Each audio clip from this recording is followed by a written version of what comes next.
Bumagsak sa kamay ng mga otoridad ang dalawang kasapi ng communist terrorist group na wanted sa kasong arson matapos ang matagumpay na operasyon ng Ifugao Police.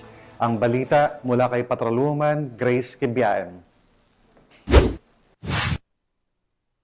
Arestado ng pinagsamang mga tauhan ng Ifugao Police Provincial Office ang dalawang miyembro ng komunistang teroristang grupo sa Sitio Dilan, Payawan, Lamot, Ifugao nito lamang umaga ng Setyembre 22 ng taong kasalukuyan. Kinilalang mga naaresto na isang 44 taong gulang, miyembro ng CTG, nagsisilbing commanding officer, SROG Southland at SRC Southland, at isang 35 taong gulang, miyembro ng CTG, nagsisilbing political instructor at sila ay pawang residente ng Agusan del Norte. Naaresto ang mga suspek sa bisa ng nakabinbin na warrant of arrest na inisyu noong Enero 30, 2020 ng Acting Presiding Judge ng 10th Judicial Region Branch 7, Bayugan City, Agusan del Sur para sa krimeng destructive arson na walang inirekomendang piyansa. Matapos basahan ng kanilang karapatan, ang mga nahuli ay dinala sa Lamot MPS para sa dokumentasyon bago ilipat sa kaukulang hukuman. Ang matagumpay na pag-aresto ay bunga ng pagsisikap ng pinagsamang operatiba ng Ifugao Police Provincial Office sa pangunguna ng Lamot Municipal Police Station, Ifugao Police Intelligence Unit, Special Action Force,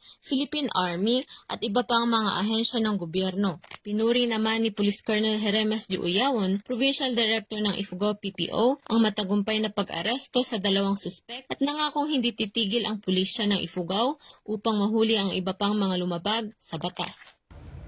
Mula dito sa rehiyon ng Cordillera, ako ang inyong PNN correspondent, Patrolwoman Grace Kibiaen, alagad ng batas, tagataguyod ng Balitang Pulis.